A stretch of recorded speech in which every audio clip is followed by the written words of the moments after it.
தேசிய மக்கள் சக்தியின் பாராளுமன்ற உறுப்பினர் லால் பிரேமநாத் கல்வி மறுசீரமைப்பு தொடர்பில் கிளிநொச்சியில் இன்று கருத்து வெளியிட்டார்.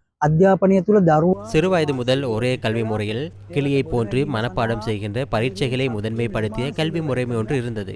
அது மாற்றமடைய வேண்டும் என நாம் கூறுகின்றோம்.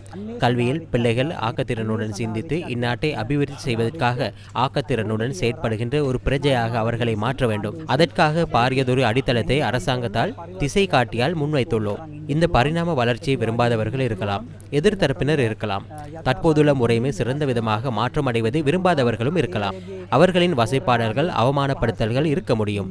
ஆனால் முழு நாடும் கேட்கின்றன, முழு உலகும் கேட்கின்றன. முழு உலகும் எதிர்பார்க்கின்ற நாட்டுக்கு தேவையான, உலகுக்கு தேவையான பிரஜையை உருவாக்கும் இந்த செயற்பாட்டை பலமாகவும் தைரியமாகவும் ஏதேனும் குறைகள் இருந்தால் அவை அனைத்தையும் திருத்திக் கொண்டு முன்னோக்கி செல்ல அரசாங்கம் தீர்மானித்துள்ளது. கல்வி மறுசீரமைப்பு தொடர்பாக எதிர்க்கட்சியில் உள்ள முக்கிய அரசியல் கட்சியான ஐக்கிய மக்கள் சக்தி தற்போது எத்தகைய நிலைப்பாட்டினை கொண்டுள்ளது? கல்வி மறுசீரமைப்புக்கு எதிராக இன்று ஹமாந்தோட்டையில் எதிர்ப்பு நடவடிக்கை ஒன்று முன்னெடுக்கப்பட்டது. ஐக்கிய மக்கள் சக்தியின் பாராளுமன்ற உறுப்பினர் திலீப் வெதஹாராச்சி, தென் மாகாண சபையின் முன்னாள் எதிர்க்கட்சித் தலைவர் எஸ் தென்னகோ நிலைமை உள்ளிட்டவர்கள் இதனை ஏற்பாடு செய்திருந்தனர். பிரதமர் ஹரிணி அமரசூரிய தரம் 6ற்கான மொடியூலில் உள்ள ஓரின சேர்க்கை பரிந்துரையை உடனடியாக மீளப்பெற வேண்டும். கல்வி மறுசீரமைப்பை உடனடியாக மீளப்பெற வேண்டும். பிரதமர் பதவியில் ஹரிணி அமரசூரிய நீடிக்க வேண்டும். ஆனால் கல்வி அமைச்சர் பதவியிலிருந்து அவர் உடனடியாக விலக வேண்டும்.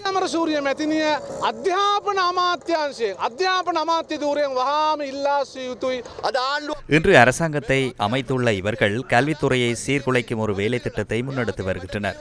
தமது திட்டங்களுக்கு இந்நாட்டு பிள்ளைகளை ஈர்த்து அதனூடாக தமது வாக்கு வங்கிகளை அதிகரிப்பதற்காக இந்த கல்வித்துறையை மாற்றியமைக்க முயற்சிக்கின்றனர். கல்வித்துறையை அழித்து நமது எதிர்கால சந்ததியினரை நாசமாக்க வேண்டாம். இவற்றுக்கு எதிராக ஐக்கிய மக்கள் சக்தியின் தலைவர் மற்றும் பொது எதிரணி என்ற அனைவரும் வீதியில் இறங்கி போராடுவோம். மக்கள் விடுதலை முன்னணி முன்னெடுத்து வரும் இந்த வேலை திட்டத்திற்கு எதிராக நாங்கள் போராடுவோம் என்பதை இந்த சந்தர்ப்பத்தில் தெரிவித்துக் கொள்கின்றோம்.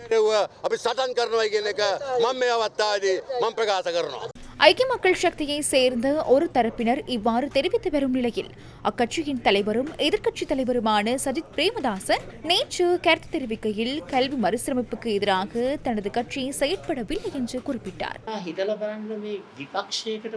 முதலில் சிந்தித்து பாருங்கள், ஒரு எதிர்க்கட்சியால் மறுசீரமைப்பை நிறுத்த முடியுமா? ஒரு எதிர்க்கட்சியால் மறுசீரமைப்புகளை நிறுத்த வேண்டுமானால் ஆசிரியர்களை வீதிக்கு இறங்க சொல்லலாம், கல்விசாரா ஊழியர்களை வீதிக்கு இறங்க சொல்லலாம், அல்லது அதிபர்களை வீதிக்கு இறங்க சொல்லி சீர்குலைக்கலாம். அவ்வாறு நாங்கள் செய்திருக்கின்றோம் என யாராவது எனக்கு காட்ட முடியுமா? நாங்கள் யாரையாவது வீதிக்கு இறக்கி இருக்கிறோமா? மக்களை வீதிக்கு இறக்காமல் இவற்றை சீர்குலைக்க முடியாது. நாங்கள் அப்படி செய்யவும் இல்லை. நாம் இது ஒத்திவைக்கப்பட்ட விடயத்துடன் தொடர்பு படவும் இல்லை. நாங்கள் அவற்றை நிறுத்த சொல்லவில்லை.